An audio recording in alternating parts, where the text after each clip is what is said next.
Typical American, loud and boisterous. They said, you know, we thought that Americans were loud and you guys are loud. And I said, yeah, that sounds about right. Hot dogs, baseball, and the American flag. Dass Amerikaner Waffennarren sind. Somewhat sexually repressed. Violent. Pickup trucks, dicke Burger und dicke Menschen. Dass Amerikaner super gerne Barbecue machen. Das stimmt. Bad food. When I say unhealthy food, I should say that's the better term. Unhealthy food. Lots of eating. Beer drinking, especially from Buffalo. Dass alle Amerikaner oberflächlich sind. Somewhat superficial and smiley. I'm accused of smiling a lot and too much as well, so I'm proud to be an American.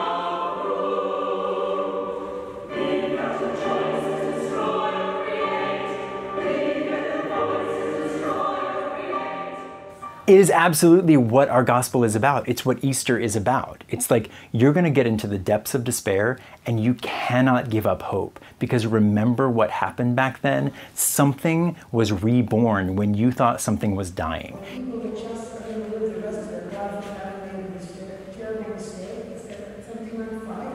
Discouraged us from worshiping. He said, don't. We sit at table together on Easter, so instead of having traditional rows of chairs, we'll all be sitting at table because the service is followed by a meal.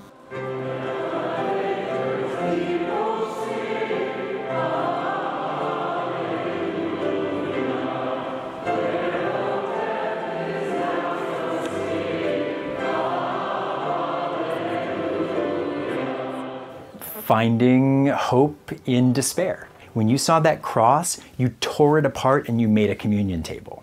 And now you invite everybody to that communion table so that nobody has to be put on that cross anymore.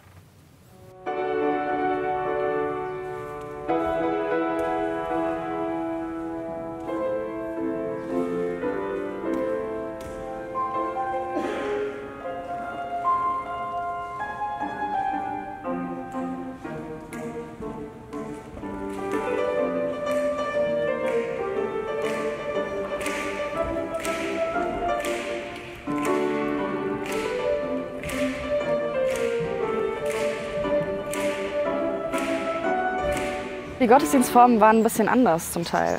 Und beispielsweise zu merken, da ist es normal, im Gottesdienst für andere zu beten. Und zwar selber als Besucher. Das wäre hier irgendwie nicht denkbar im normalen Sonntagsgottesdienst.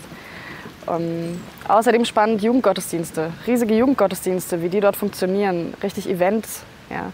Das war schon schön zu sehen, wie es funktionieren kann. Naja, ich denke, was man lernen kann, ist, dass es auf der Bühne knallen muss, im Gottesdienst auch. Ich denke, es gibt verschiedene Frömmigkeitsstile und nicht jeder Gottesdienst spricht jeden an.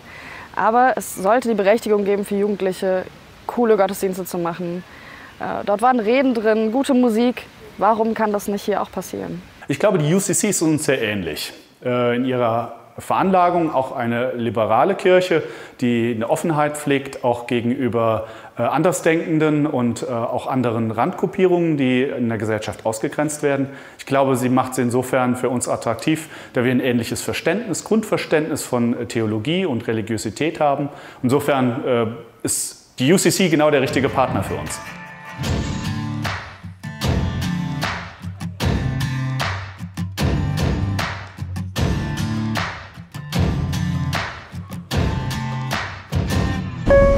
Stand clear of the closing doors, please.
down, seeing what was going on, baby.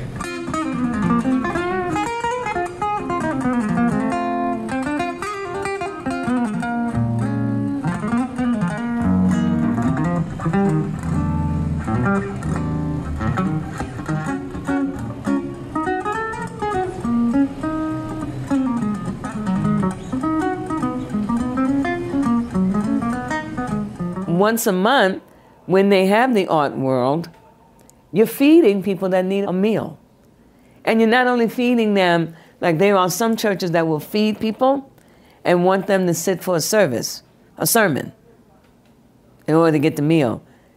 I'm not going to judge that, I just find that interesting. We will feed folks and invite them to stay to see a performance of the spoken word, musicians, dance, an act from a musical or a play. That's just fascinating. Nowadays, I think people come for both, or for the latter. They could skip the meal, they want the performance, because it's free.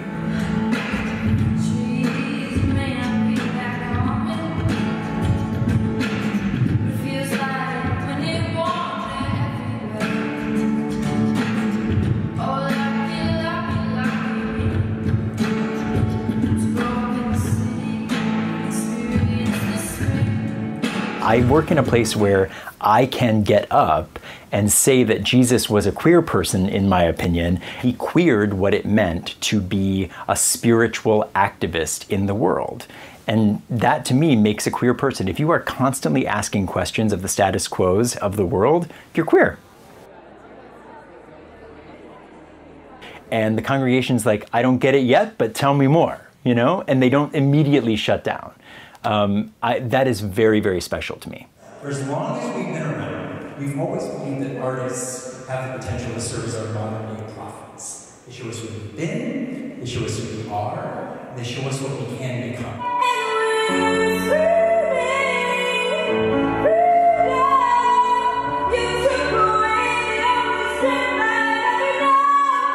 The Village offers an opportunity for you to be as conservative as you want to be and walk the street for the most part, and be as different as you want to be. And no one tends to bother you, for the most part.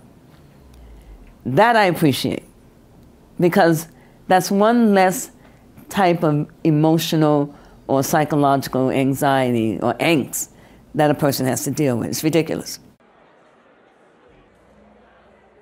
Absolutely. The church needs to be queering itself. That is what Reformation is. And this is not just an academic exercise. It's a deep transformational process that is very internal and then has to be pushed out and be external as well. You have to be in community with other people to remember how to queer yourself.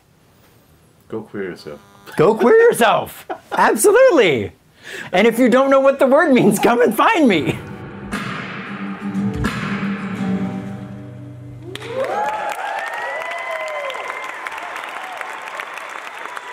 Ich habe gelernt, dass viele Vorurteile eben nicht stimmen und dass man sich auf Augenhöhe begegnen kann. Auch wenn Sprachbarrieren manchmal da sind, funktioniert es doch ohne Worte ganz gut. Ein wahrer Gänsehautmoment war der, dort wieder wegzufahren und die Tränen in den Augen der Jugendlichen zu sehen, die wir dort über die Zeit kennengelernt haben. Und der intensive Austausch, wir rufen uns an, wir bleiben in Kontakt miteinander, das war sehr, sehr bewegend.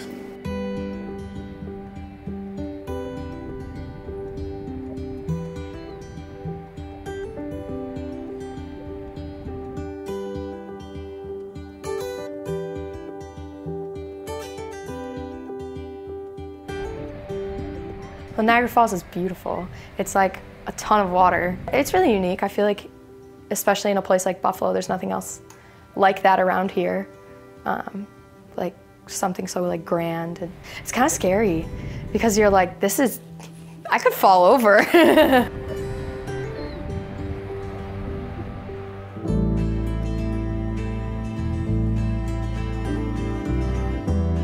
We had one night with a picnic where we met the youth group from the church that is like our sister church out there, and we just got to hang out with the kids of the church, and that was absolutely awesome. And the joy of them being reunited, it was something that was exceptional. It was fun to watch their laughter, and they picked up right where they left off.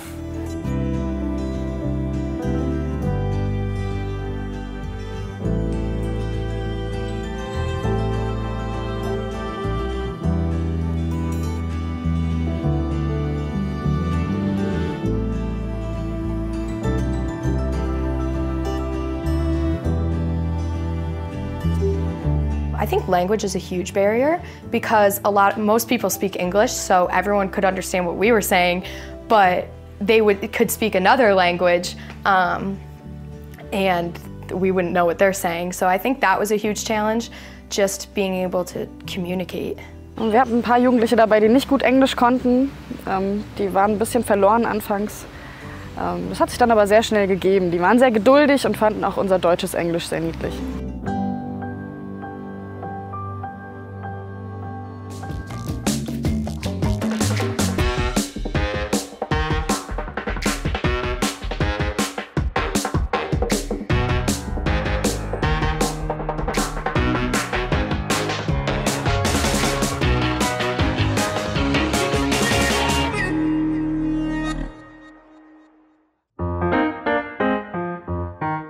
Typisch deutsch ist vorsichtig sein. Ich glaube, Pünktlichkeit ist so eines der Vorurteile, die viele von uns haben, dass wir teilweise recht spaßbefreit unterwegs sind. Beer, pretzels and sauerkraut. Ich habe ein bisschen Angst vor Neuigkeiten. Sehr viel Ordnung, Lederhosen, Hänsel und Gretel. People wearing lederhosen, Oktoberfest, and certainly a lot of beer. Intellectual curiosity, I think heavy food, and I think direct speaking. Dass wir sehr akkurat und professionell manche Dinge angehen, aber ich glaube, das stimmt nicht immer.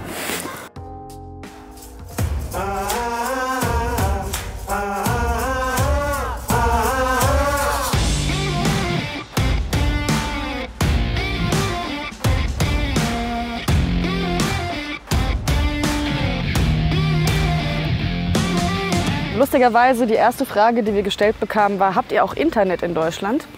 Ja, haben wir auch, benutzen wir auch gerne. Also über Instagram funktioniert das super. Ja, deshalb bleibt man ständig in Kontakt und das auch trotz Zeitverschiebung ist es dann möglich.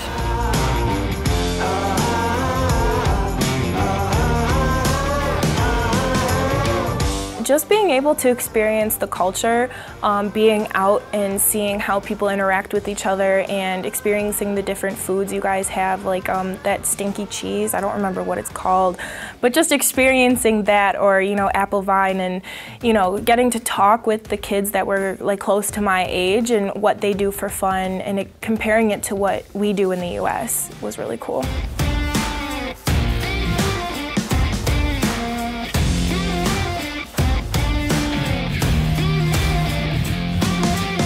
They're going to a truly foreign place to them, and they're discovering that their experiences are very much the same.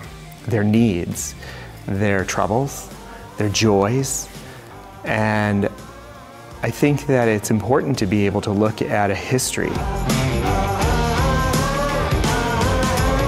Ich glaube, eins der lustigsten für mich war, als wir in Höchst die Altstadt uns angeschaut haben. Und der erste Kommentar war: Das sieht ja aus wie in Disney World. Einfach weil so alte Häuser, das sind die nicht gewohnt. Das kennen die nicht. Das kennen die wirklich nur aus solchen Parks irgendwie. Das war schon sehr witzig, weil für mich ist es normal, dort zu sein. Ja, die haben ja nichts Altes. Es ist für die einfach cool, das so zu erleben. Dass man wirklich so eine alte Geschichte hat, auf der man aufbauen kann. Und alte Gebäude, das haben die wenig.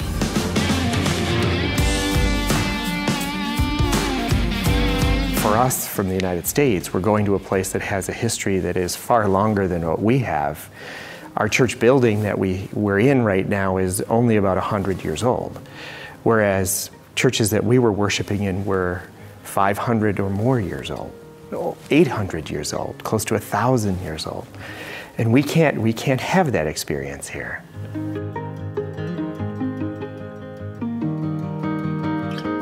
Wir waren auf dem Römer, wir haben uns Main angeguckt, alles Mögliche natürlich. Paulskirche, das ist denen sehr eindrücklich in Erinnerung geblieben, Geschichte so hautnah zu erleben. Aber wir waren auch im Palmengarten, haben uns den angeschaut, haben dort einen schönen Tag verbracht. Also viele schöne, vielfältige Dinge gemacht.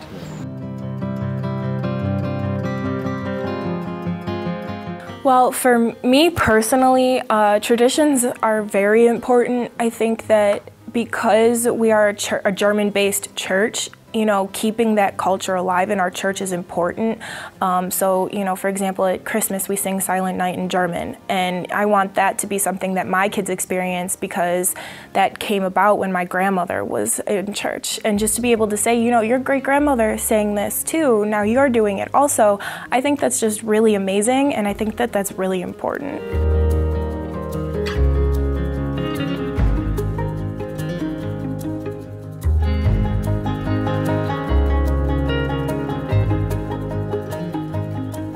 It was really cool being in like the place where like it all started. It was very unique, especially with the 500th anniversary. It was like a big deal, and it was like a huge celebration. It was pretty cool.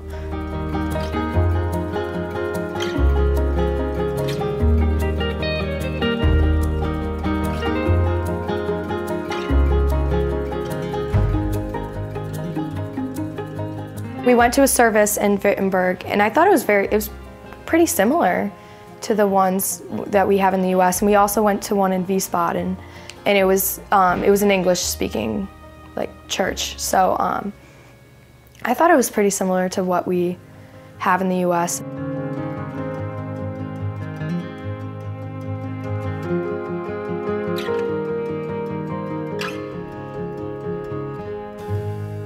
Ich würde zuerst die Bergkirche beschreiben als unter den allerhübschesten Kirchen, die ich je gesehen habe. Einfach kuschelig, also hübsch und freundlich in diesem so molligen Form. Mit der Bergkirche können wir nur einmal im Monat Gottesdienst feiern. Und das machen wir am ersten Sonntag im Monat. Aber dann am zweiten Sonntag haben wir gemeint, wir sollen Dinner Church probieren.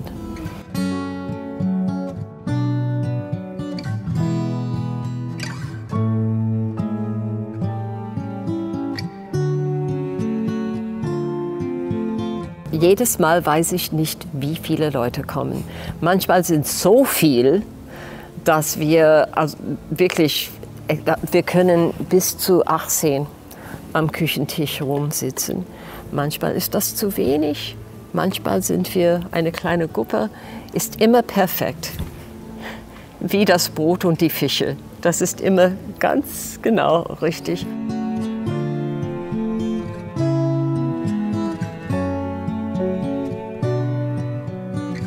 Ich finde das erstens einen schönen Abschluss von der Woche, dass man, wenn die Woche rum ist und der Sonntag rum ist, dass man sich dann irgendwie nochmal um 18 Uhr trifft und nicht Fernsehen guckt oder bügelt oder die Wäsche wäscht oder sowas, und dann, dass es auch so schön begrenzt ist für 2 Stunden. Es ist ein ganz anderes Gefühl, im Gottesdienst zu haben in Form eines Tischgesprächs.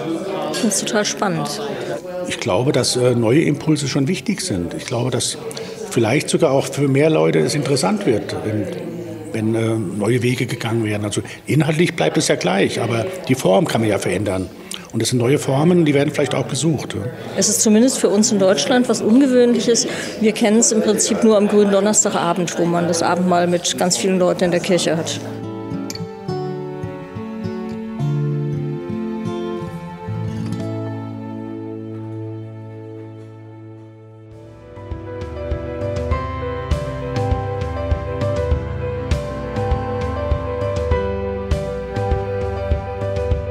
Viele Leute sagen, die Predigt der Kollegin ist unwahrscheinlich praxis- und lebensnah. in einer sehr unmittelbaren Art und Weise. Und dadurch fühlen sie sich angesprochen. Und sie hat eben eine mittlerweile coole deutsch-amerikanische Art.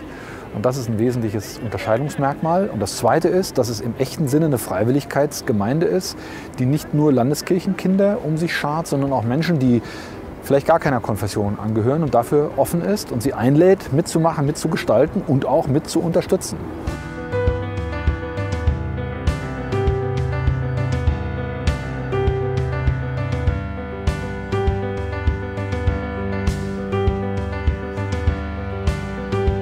Ich habe in Amerika eine Kirche kennengelernt, die sehr fröhlich ist, die aus kleinsten Mitteln und Ressourcen versucht, Kirche Jesu Christi zu sein. Und ich habe immer wieder den starken Impuls, ein bisschen was von diesem zukunftszugewandten und optimistischen mit reinzunehmen in meinen Alltag hier, ganz persönlich, aber auch an das, was wir als Kirche hier im Dekanat Wiesbaden sind. Und deswegen bin ich eben froh, dass wir Teil der Partnerschaft mit der UCC sind und dass viele Menschen so eine Erfahrung machen können einfach.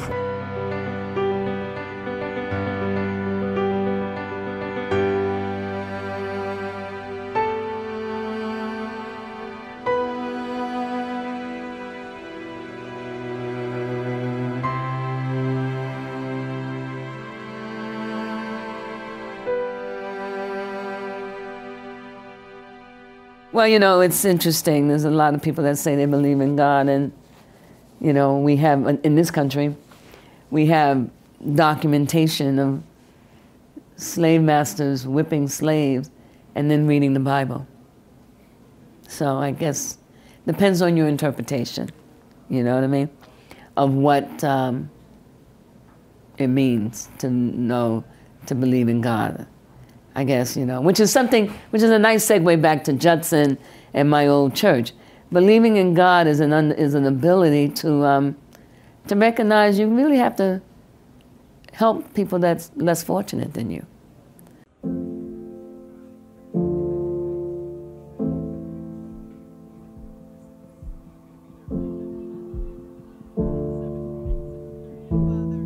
We are a multi-faith organization, but on this day it is a very Christocentric practice. It's Good Friday, and what we do is visit the place where we typically walk around every Thursday morning 7 times in what's called the Jericho Walk. But instead of doing the traditional Jericho Walk that we do every week, we do Stations of the Cross. So we go through 14 different moments leading up to Jesus' crucifixion and death and burial, and link it to the immigrant and migrant experience in the world today. We are using sacred scripture, so we're going through that traditional story of Jesus and his persecution, his execution, his death, his burying, but after each reading, we also then link it to a very specific moment or crisis in an immigrant's existence. But I think linking it to the reality of some suffering that's happening in the world today, like the immigrant and migrant experience, refreshes it into being something that really affects both me and the other faith leaders, but also the people that we're passing on the street.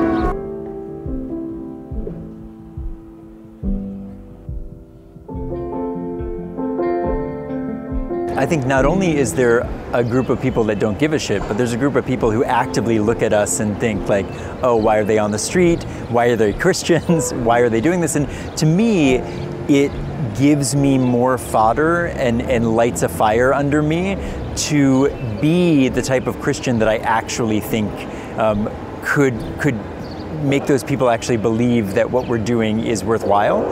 And yes, there have been moments where I'm sort of like, is this the right tactic? Is this the right way?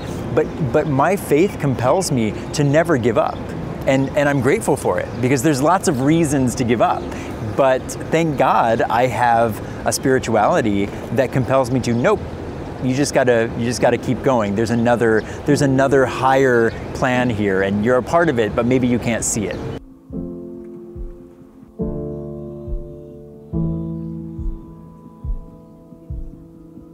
It's bullshit that religion and politics are disconnected. Dietrich Bonhoeffer would be glad to tell you the entire story. Public morality is so much more important. It affects people, and frankly, if we had more public morality, people wouldn't be driven to these stupid things that they do for themselves, against themselves.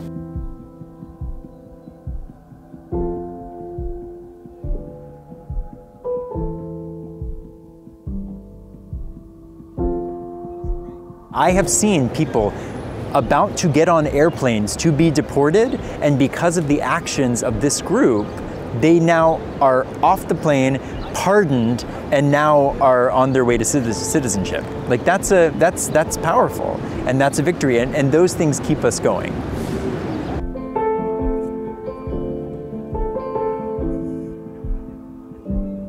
A challenge that we have in our country today is this rhetoric of building walls, you know, and there are people in the United States who really want there to be a physical barrier to keep us apart from one another. I believe that the faithful response to that is what we're doing with our youth programs right now. When you get youth from Buffalo, New York, traveling to Frankfurt, and then crossing over into Eastern Europe, into Poland, and interacting with other young people from all of these countries.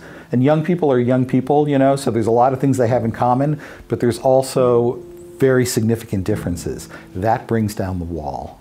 And that allows youth in the United States to grow up with the attitude that walls that separate us is a bad thing. And bridges that we build between our countries is really the vision that we as a church have, and I think all of us as individuals have.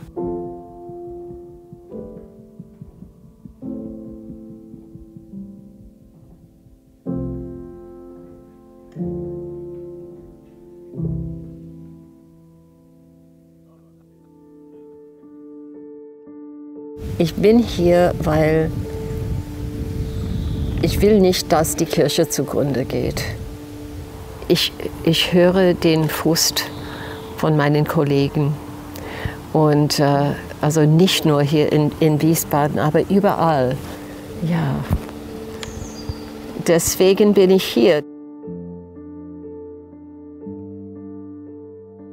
Unfortunately, I think that there are a lot of youth that don't come to church anymore, and I think it has a lot to do with the lifestyle that we live. You know, I personally, I'm busy with school. I have 2 jobs, you know, doing extracurriculars so that I can stay healthy. But coming to church every Sunday should be something that we cherish just as much as we do that job. And I feel like a lot of the youth now, unfortunately, don't see it that way. They find church kind of boring. We lost an entire generation to parents who did not raise their children in church. So now there are all these people in their 20s and 30s who, they don't come to church. They don't even know what church is. Is that a church? What's a church? They don't know what a gospel is. They don't know what a hymn is. They don't know what a prayer is. So we're getting to start afresh. It's gorgeous to see what's happening around Notre Dame. People at least think, oh, that meant something to me, but I don't know quite what.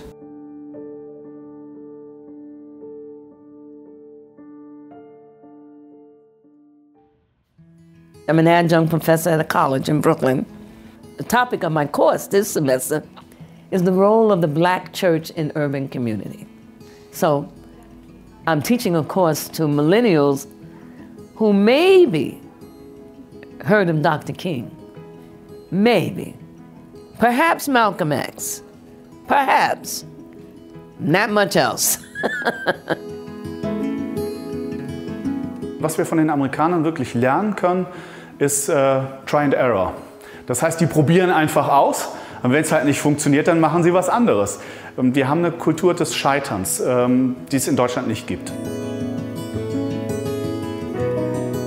I have personally benefited from the EKHN's partnerships with other denominations from around the world. I've interacted with the Presbyterian Church in Ghana, which is a partner of the EKHN, South India Church, the Valdensians in Italy, and that has personally enriched me, but it has also created relationships.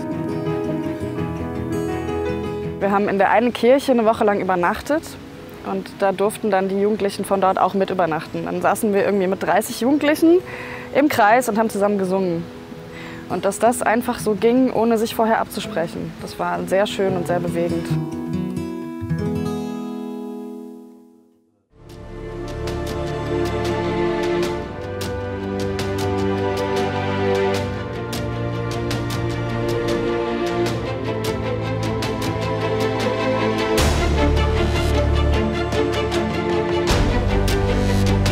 Die Zukunft der Kirche sehe ich getragen. Ich glaube, dass das sich wahrscheinlich verändern wird. Das sehen wir an den Statistiken. Und diejenigen, die Christen sind heute, die haben die Aufgabe, die gute Nachricht weiterzusagen. Because church, there's nothing wrong with church. Church is absolutely amazing. It changes, you know, the way that your heart is. I guess that's where I see Protestantism in my everyday life, is being like a good neighbor and just being friendly to everyone. And I feel like that's a really big part of like who I am and how religion has like formed me, and like Protestantism has made me who I am. Das Ziel soll sein, dass wir alle eine Kirche sein sollen. Das muss nicht unbedingt heißen, dass alle das Gleiche glauben. Und trotzdem ist es unser Auftrag, da weiter hinterher zu sein und nicht aufzugeben, nur weil es weniger wird. Es hängt davon ab, wie es uns gelingt, Tag für Tag mit der Botschaft selber zu leben und das nach außen zu betragen. We challenge each other always to think outside of the box, to think in a more global sense. There are new ideas and there are old ideas, and they make something completely different. They make a third idea. They make a third cauldron of ideas. I think that the greatest thing we can do is continuing to do student exchanges, especially for young people, and because I think that's where we're going to learn the most. Dass diese Beziehungen weiterhin bestehen. Ich glaube, das ist das Besondere, was uns prägt und das auch die Beziehung zwischen EKHN und UCC ausmacht. Because people are having face-to-face interaction and building relationships one-on-one, one person at a time, and that is what really changes the world.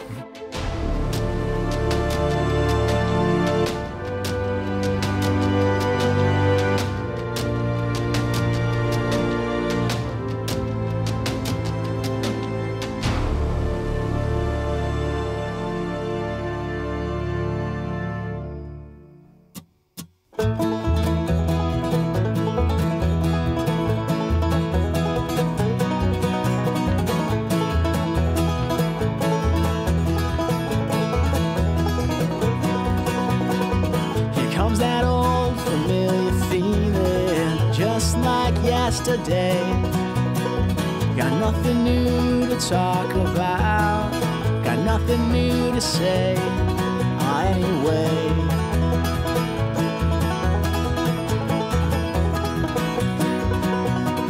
I fell in love with a girl downtown, then she walked away. That heart of coal, the sticks and stones, they put me here today. Hooray.